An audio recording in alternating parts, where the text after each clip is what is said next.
నమస్తే, నేను మీ జాకిర్ హుస్సేన్. విజయసాయి రెడ్డి గారు రానున్న రోజుల్లో అమిత్ షాని కలవబోతున్నారు. సో వీళ్ళిద్దరి మీటింగ్ ఎంతవరకు దారి తీయబోతుంది డిస్కస్ చేద్దాం. ప్రస్తుతం మనతోటి సీనియర్ జర్నలిస్ట్ సిఎస్ రావు గారు ఉన్నారు. వెల్కమ్ చెప్పేద్దాం. హలో సార్, నమస్తే. నమస్తే. సో ఎలా చూడొచ్చు సార్ వీళ్ళిద్దరి మీటింగ్? ఇప్పుడు విజయసాయి రెడ్డి గారు యాక్చువల్గా లిక్కర్ స్కామ్ సంబంధించి ఆయన ఉన్నట్టు నేను చెప్పేస్తాను, ఏది దాచుకోను అని చెప్పి ఒకసారి ఆయన విచారణకు హాజరయ్యారు. రెండోసారి నిన్న హాజరు కావాలి, 11వ తారీఖు హాజరు కాల.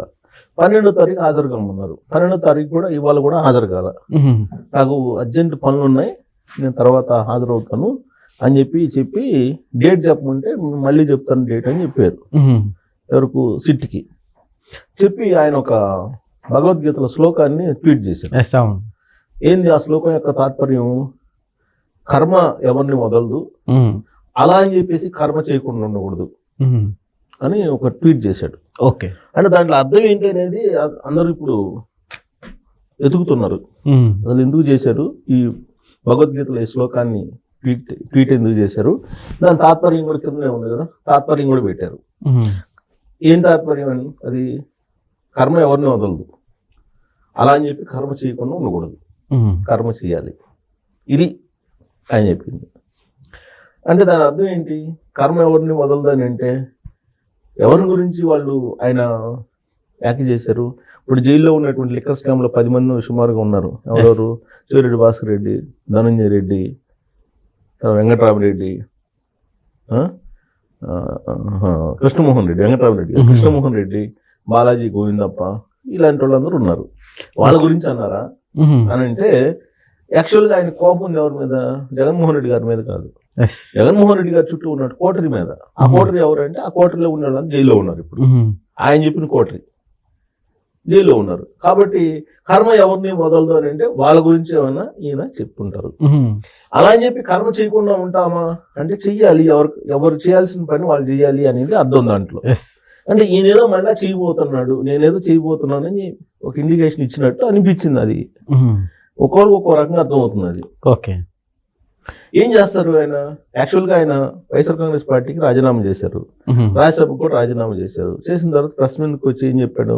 నేను వ్యవసాయం చేసుకుంటాను, రాజకీయాలతో నాకు సంబంధం లేదు, నేను రాజకీయాల నుంచి వైదొలుగుతున్నాను అని చెప్పాను.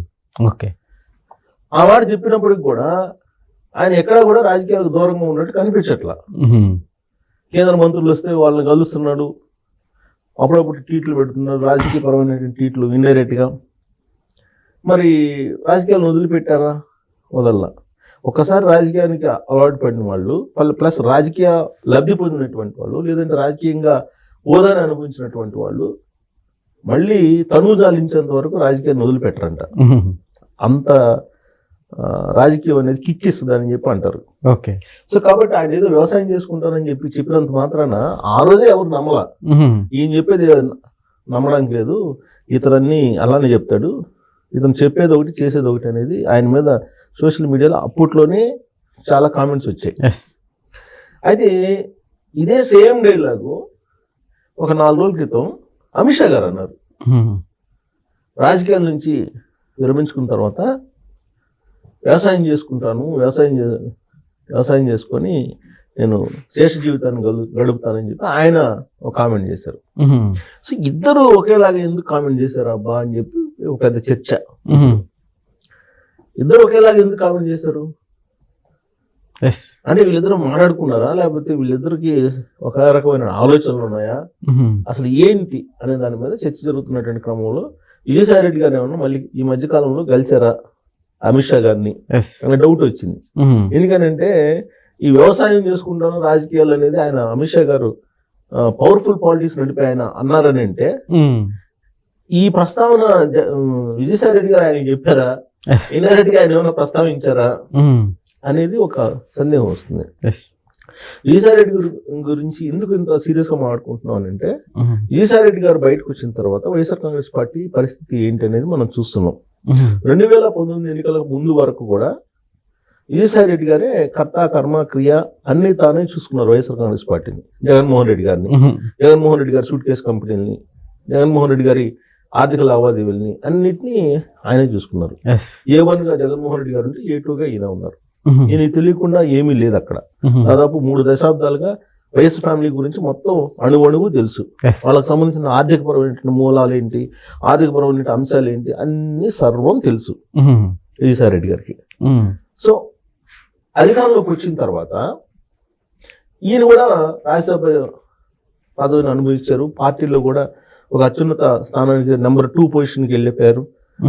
ఢిల్లీలోకి వెళ్ళి ఢిల్లీలో లాబింగ్ చేశారు, ఢిల్లీలో లైజనింగ్ చేశారు. ఏ స్థాయికి వెళ్ళిపోయారంటే ఆ పార్లమెంట్ లాబీల్లో how are you Sai, how are you Vijay అని చెప్పి నరేంద్ర మోడీ గారు సంబోధించేటువంటి స్థాయికి వెళ్ళారు.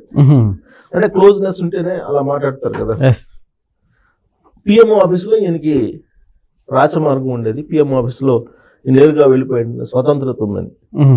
ఆ స్వతంత్రం కాస్త జగన్మోహన్ రెడ్డి గారికి పంచాడు ఈయన.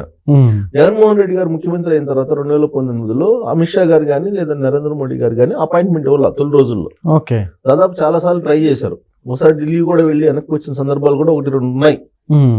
ఆ తర్వాత అక్కడ డోర్స్ ఓపెన్ చేసింది విజయసాయి రెడ్డి గారు. సో అదే ఆ విజయసాయి రెడ్డి గారు ఇప్పుడు వైఎస్ఆర్ కాంగ్రెస్ పార్టీలో నేను ఇవ్వలేను, ఆ పార్టీ పరిస్థితి బాగాలేదు, కోటరే ఉంది మొత్తం, జగన్మోహన్ రెడ్డి గారు మంచోళ్ళే, ఆయన ప్రమేయం ఉంది లిక్కర్ స్కామ్లు అని చెప్పి నేను అనుకోవట్లేదు, చుట్టూ ఉండే కోటరీనే ఇదంతా చేసిందని చెప్పి ఆ కోటరీని ఈయనే మొత్తం ఇన్ఫర్మేషన్ ఇచ్చారు ఆయన ప్రెస్ మీట్లో. రాజకేశ్ రెడ్డి పేరు తీసిందే ఇతను. సో మొత్తం చెప్పారు. సిట్ విచారణ చేస్తుంది. సో ఇప్పుడు ఆయన అనుకున్నట్టు కోటరీ అంతా లోపలికి వెళ్ళింది. మరి ఇంకా జగన్మోహన్ రెడ్డి గారు విజయసాయి రెడ్డి గారిని మళ్ళీ ఆహ్వానిస్తున్నారని చెప్పి గత 2 రోజుల నుంచి వినిపిస్తుంది. ఫోన్ చేశారు, రమ్మని చెప్పి కలుద్దామని చెప్పి. మళ్ళీ వీళ్ళిద్దరు కలుస్తారని అంటే మళ్ళీ ఢిల్లీలో డోర్స్ ఓపెన్ చేస్తారు విజయసాయి రెడ్డి గారు.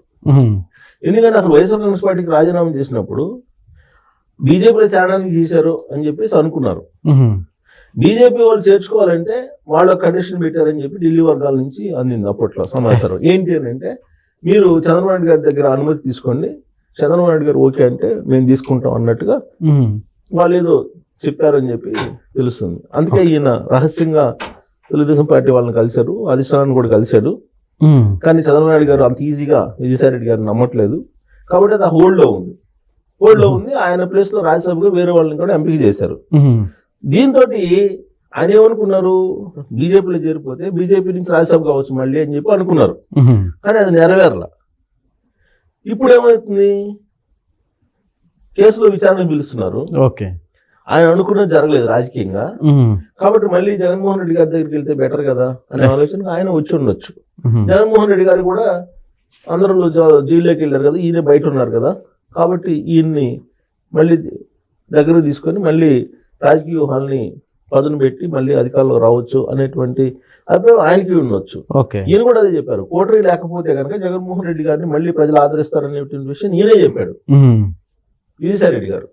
సో కాబట్టి మళ్ళీ అమిత్ షా గారి దగ్గరికి వెళ్ళి ఈ కేసులకు సంబంధించిన అంశాలు మాట్లాడుకొని వైఎస్ఆర్ కాంగ్రెస్ పార్టీలో చేరే అవకాశం ఉందా అనేటువంటి టాక్ వస్తుంది. ఈ మధ్యకాలంలో అమిత్ షా గారిని అపాయింట్మెంట్ జగన్మోహన్ రెడ్డి గారు కోరారు అని చెప్పి గత 2 రోజుల నుంచి సోషల్ మీడియాలో వినిపిస్తుంది. కానీ ఆయన డోర్స్ పర్మనెంట్ గా క్లోజ్ చేశారనేది కూడా ఢిల్లీ వర్గాల నుంచి వినిపిస్తుంది.